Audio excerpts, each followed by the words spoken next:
Hey, how's it going, universe? Shaun here from ZooBox, and today we're going to be talking about the Justice League movie and also the Snyder Cut, which was, I'm sure if you're not living under a rock, was announced. It's happening.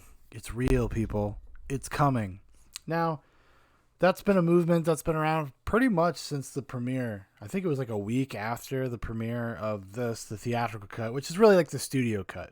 Zack Snyder's name is on it, but it was really Warner Brothers' cut of the movie. They had Joss Whedon come in because Zack Snyder had like a family tragedy, and while he tried to kind of trudge on, it just ended up being too much for his heart to bear, which is completely understanding. It's a pretty tragic event if you want to go look it up. But so Joss Whedon comes in.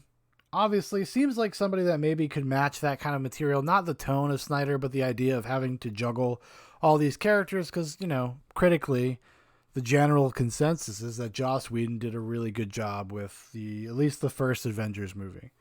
I'm pretty critical of the MCU movies, but I do understand why people like them.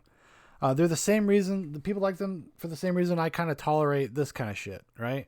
Not that I would never go out and defend these movies, but I get the same kind of thrill. Like I grew up reading DC Comics.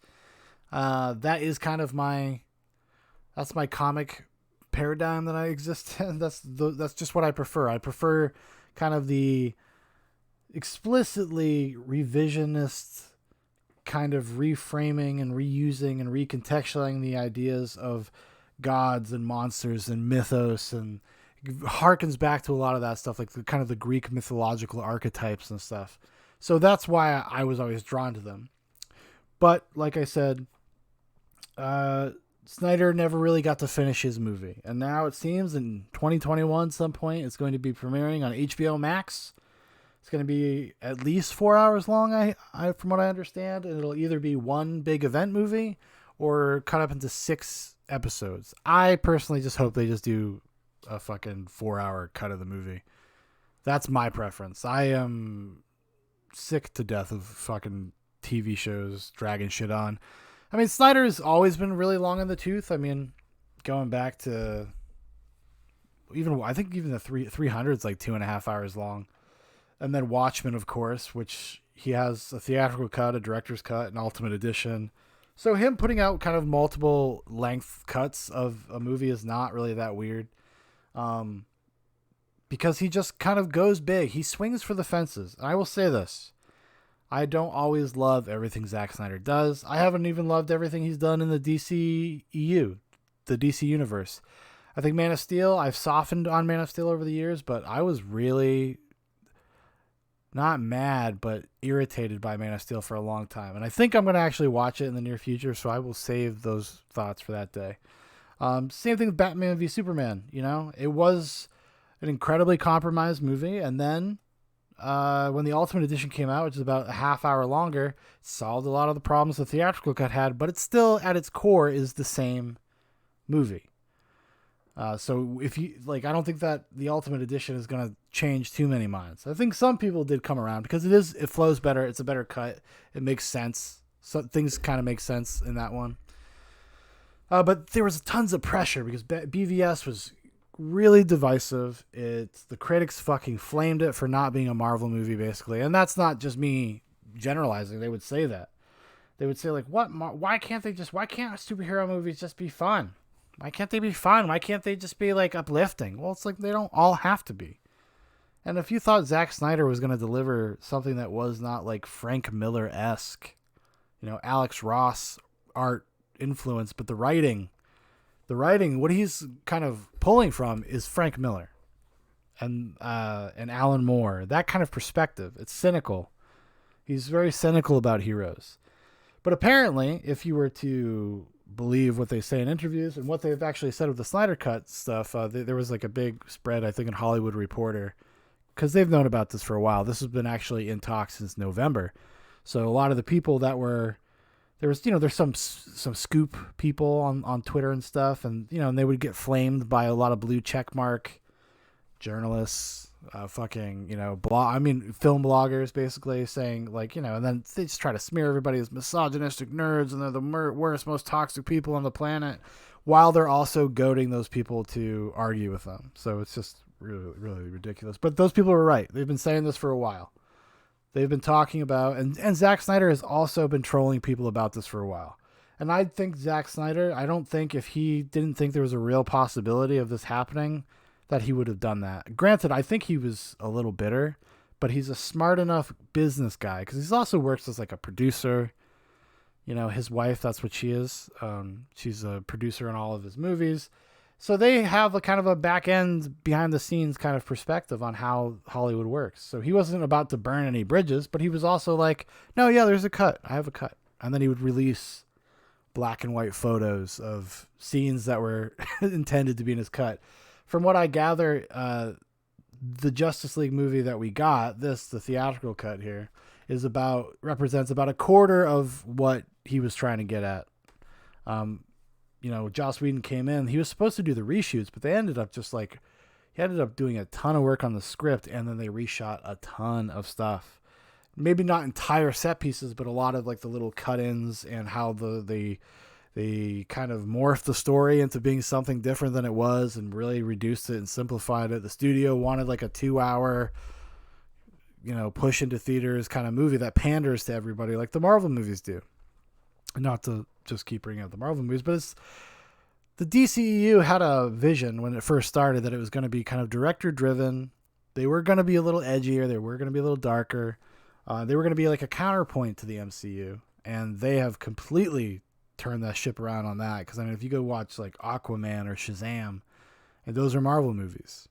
I like Shazam. I think Aquaman is so bad that it's actually pretty entertaining. It's actually pretty good because it's so bad. That's too long, but yeah. So, and they just decided after BVS, the reception, they were like, no, we can't do this anymore. They were trying to, you know, so even the Justice League that Zack Snyder was making was not his original plan. They did have a kind of a roadmap. They had a roadmap for the other directors that were going to come on. Everybody was going to have their own kind of take on this kind of material. And the studio version here, it's what it is. It's like a Frankenstein's monster. You can feel it as you're watching. It is not the movie that was intended because it feels really kind of clobbered together. The reshot stuff is very noticeable, most famously because of Henry Cavill's mustache gate. You know, he was filming Mission Impossible Fallout, and Paramount would not let him shave that mustache. They had him contractually obligated to keep the mustache, so he had to come do the reshoots with a mustache, and they did an awful job with getting rid of it for the scenes. It's really noticeable. It's really funny, and once you see it, you cannot unsee it. And yeah, it's really, that's so weird that works like that. Like, you know, because they could have easily faked a mustache a lot easier than they could fake not a mustache. But it's funny, like a lot of people on YouTube and stuff, some just base level FX people went and did using like deep fake tech and some filters, and were able to do a better version than the big Warner Brothers version of getting rid of it. But, you know, it was something that was slapped together because, you know, it came together kind of at the 11th hour when they were doing the reshoots and they were kind of reassembling the movie. They were trying to figure out what the movie was actually going to be. So I'm really curious about the Snyder Cut. I watched this morning. My kid actually likes this movie. I have a 2-year-old son, almost 3-year-old son. He likes this movie a lot. Because it is like a dumb Saturday morning cartoon. It is the dumbest version of this that you could possibly imagine. Everything is incongruent with what came before. So it's just kind of jarring. So we'll see. I'm looking forward to Snyder's slightly grimmer. I know that he had changed some direction a little bit. Like he was trying to make it more of a fun superhero movie because the arc of the story was that by the end of the Justice League movie or movies, that they would be the heroes that you know. And then Snyder would pass the torch, and then other people could come and put their stamp on these characters. I mean, you know, Ben Affleck was supposed to do a Batman movie, and that was going to be, I think it was supposed to be a post-Justice League movie. So, you know, they were working towards something, and that completely got derailed at some point. I don't even know why I bought this, because I had to buy, this was like at Target. I had to buy, I think it was $5 or $10 more. Just for posterity. It has a little art of the film book in it. Oh, look at that. Look at all that beautiful artwork. Yeah, it's funny because it's like it's like Star Wars Rogue One, where if you saw the original trailer, it was full of footage that was not available, or not available, but not in the final cut of the movie. Justice League has a very similar kind of situation, and when you're watching it, you can feel it. I think you can feel it in Rogue One too. You can feel like the post-production meddling of just because things just fall flat in very weird ways. The pacing ends up being weird. There's a lot of Justice League. What I noticed this time, there's a lot of insert shots now. There's a lot of insert shots, close-ups on people's faces when they're in dialogue scenes, because they clearly went back and changed major swaths of dialogue. The thing that you could tell the most is fucking other than Henry Cavill's mustache, is Batman Ben Affleck, because there was definitely a time when he was like gearing up to shoot this movie, do the initial photography, really, really good shape. And then he kind of gets a little like bloated when he came back. And it's very noticeable from scene to scene. But you could just tell, you could feel it everywhere, that it's like a stitched together Frankenstein's monster that ultimately pleased really nobody except for my son, little kids. But he's doesn't have the most discerning taste. But I'm stoked about the Snyder Cut, man. Like, even though I don't love everything Zack Snyder does, I appreciate that he actually seems like he has a point of view. He has a vision. It doesn't feel just like mediocre pablum bullshit that, again, like the Marvel movies. Those are just lowest common denominator movies to me. And I would rather watch interesting failures than fucking mediocre movies. An interesting failure, at least I have something to talk about. At least there's something there. Like, I watch a lot of the Marvel movies. Now, it's not all of them. There are some exceptions. I think some of them are actually okay. But the vast majority of them, they just wash right over me. I barely remember them a week later. If somebody came up and talked to me, like, I don't remember what happened in Doctor Strange.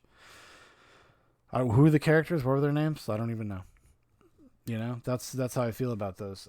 But Zack Snyder, because he's kind of just swings for the fences with everything that he does, like, take something like Sucker Punch. Like, nobody likes fucking Sucker Punch. Actually, I'm wrong. Apparently there's like a weird contingent of Sucker Punch defenders out there that are in the critical community. I have to revisit Sucker Punch, but that's a huge, bold movie. That's like a swinging for the fences, incredibly original, incredibly unique, incredibly idiosyncratic. It's got some great actors in it. It's got some decent performances, musical numbers, samurai fights, fucking robot stuff, mental institutions, dream worlds, waking hell. Like, it's so crazy. It's so all over the place. I really should watch it again, because I'm describing it. I'm like, yeah, maybe that'll be all right. Yeah. So, like his Watchmen, I think he kind of misses the point of Watchmen a little bit, but it's maybe a little bit too slavish, almost too respectful of the source material, and it doesn't give itself the freedom to be an adaptation, so it could be a movie. I think it's a cool thing if you're not in the mood to read the book, because it is pretty close. I mean, granted, the book is better, but if you want to just get done with the Watchmen in 3 hours, the movie you could do a lot worse. And I actually prefer the ending of the movie. I think the ending of the movie works pretty well. Although I will say, I think the giant squid monster, interdimensional squid monster from the comic book, is more appropriate for the comic book medium, and for the movie, having Dr. Manhattan be the thing that gets blamed for everything is also, I think, appropriate for that movie. But anyways, I'll probably talk about Watchmen movies someday. I want to go and actually, we have a Watchmen toaster up there, and we got this awful book called Watchmen and Philosophy, like these trashy fucking books that make vague references about philosophy and comic books and stuff. And then I got the graphic novel all right there.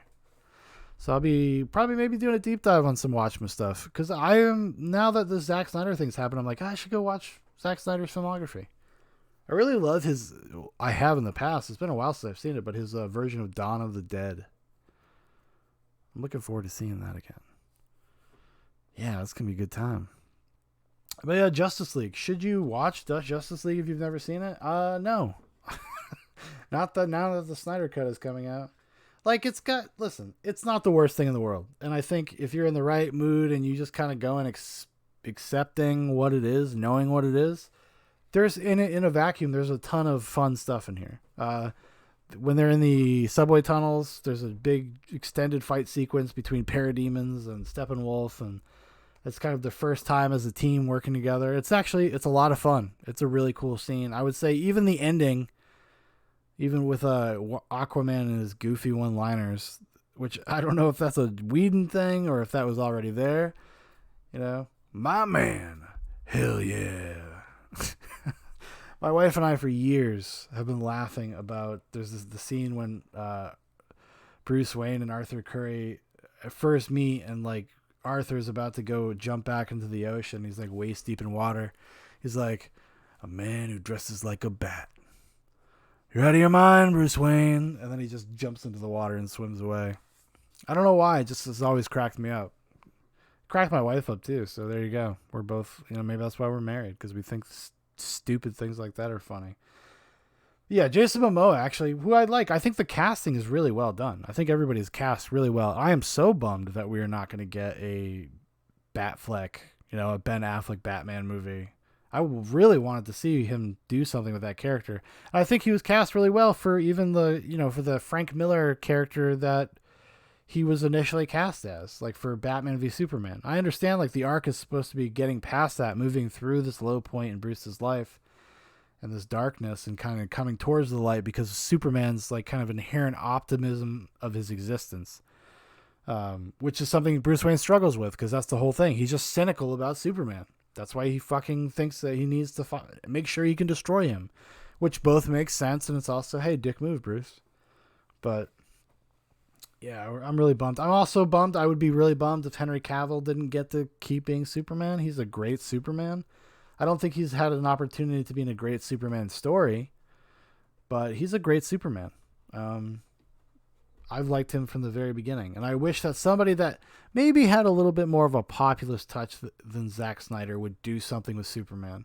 Like, honestly, Shazam is a great analog for what Superman could... I mean, Superman could be a little bit more grown up than that, obviously, because, Shazam is... And thankfully, as a guy who has a kid, like, Shazam is one of the only real, like, family film superhero movies, but it still has an edge to it, which is, I think, healthy for, kid stuff. It's a little scary if you're a little kid. But I would like to see what somebody who's got a little bit less cynicism about these characters in the world, like, do a Superman movie. I'm not sure who. Not Joss Whedon. That's, oh my God, Joss Whedon. I grew up watching Buffy just like everybody else.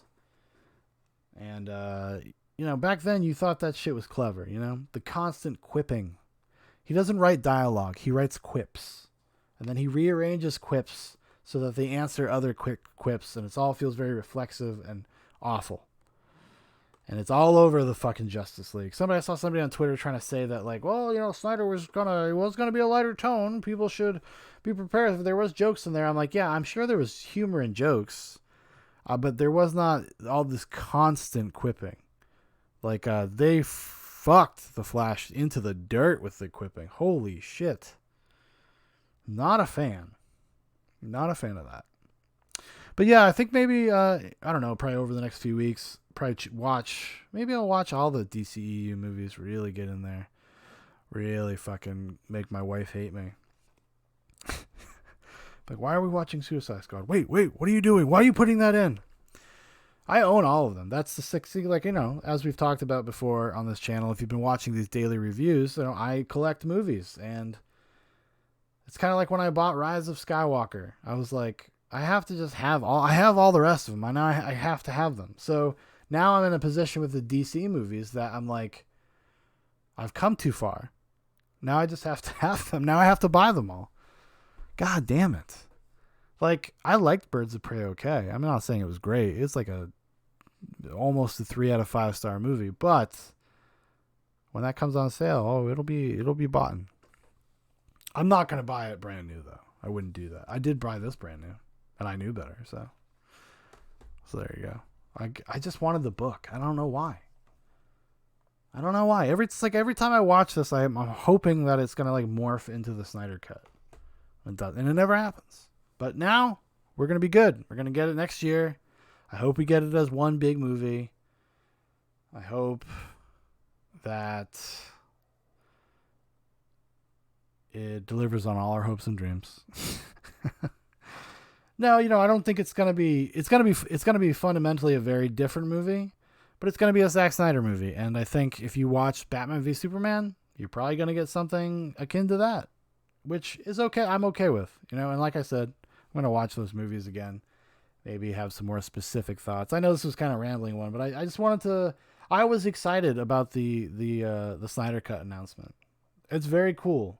It's very not just cool for people that want to see it. It's also cool for Snyder because, like I said, he had a really crazy family tragedy that kind of the studio kind of sleazily took advantage of to get him off the movie and get like Joss Whedon to come in and not that that's not throwing shade at Joss Whedon because I think he was just probably thought he was helping a friend or a fellow, a peer, finish his movie, but like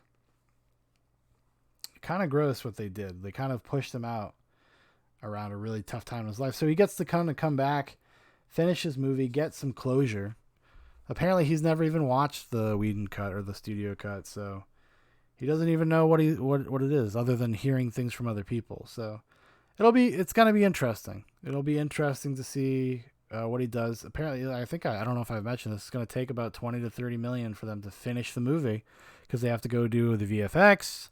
Rumors are that the actors are gonna come back in to do like additional dialogue probably, and I would really, really be surprised if they suited back up and actually did real reshoots. That would be very surprising. I don't think that's what's going to happen. I think they'll probably come in and do ADR and whatever. And then if this is successful, what does that mean? Do we get like because this is not going to end in a conclusion as far as I know. It's kind of going to be a cliffhanger. Unless they're going to fix that. They're going to do something with this new cut of the movie. Do something with his version of the story that does actually complete it. Because it was supposed to be like part 1, part 2, basically. And the second one is going to be more like cosmic. Because spoilers, if you don't know, like Darkseid is a big part of what's going to be going on. And there was rumors that kind of the Nightmare Vision in BVS was kind of a preview of what you would see in Justice League 2. Or Justice League, or no, I think the original plan was Justice League 1 was going to be something akin to that because it was going to be like evil Superman. And then it's them kind of saving Superman's soul, basically. And then the other one would be like the cosmic one where they have to go to Darkseid's planet and fight Darkseid, I think, if I'm not mistaken. I think there's a video on YouTube of Kevin Smith actually talking about it. Because he saw all the storyboards. I'm not sure if he saw the movie. People did see the assembly cut of Justice League for Zack Snyder. So the people did know that it was much more connected to what you had seen before. This one is much more disjointed, other than the fact that like just Superman being dead. Which I always thought was a weird... I think that should have been the Justice League movie. Should have been the fight with Doomsday. All that stuff should have been in just the Justice League movie. That should have been the first one, and the second part could have been like evil Superman and bringing him back. I don't know why they shoved that into the BVS. I guess because they were trying to just rush to get, there was a lot of pressure, studio pressure to just rush to get to a connected universe, tons of superheroes. They didn't want to like kind of build. I'll give Marvel credit for that. They took the time to build out those characters in that universe before they ever did like the Avengers or anything. So credit where credit's due. All right, I've talked enough. I've been talking for almost 25 minutes about the Snyder Cut and the theatrical cut, producer studio cut of Justice League. All right, everybody, I will see you tomorrow, and we'll talk about something else. Adios. Oh, actually, also, if you make it to the end of this video, and if you have any requests, if you want to request a movie for me to watch and talk about during these daily things, or maybe even I'll, if it ends up being exciting enough, we'll talk about it on Zoobox Goes to the Movies and I'll get somebody to talk to me about it. But if you have any requests, if there's anything you'd like me to talk about, anything you'd like me to watch and talk about, just throw it in the comments, and I will gladly start making a list, and I'll try to do some stuff. Yeah. So if you enjoy these, just give me a shout, and we'll go deep. You'll go deep on your favorite early 2000s trash movies. All right. Adios.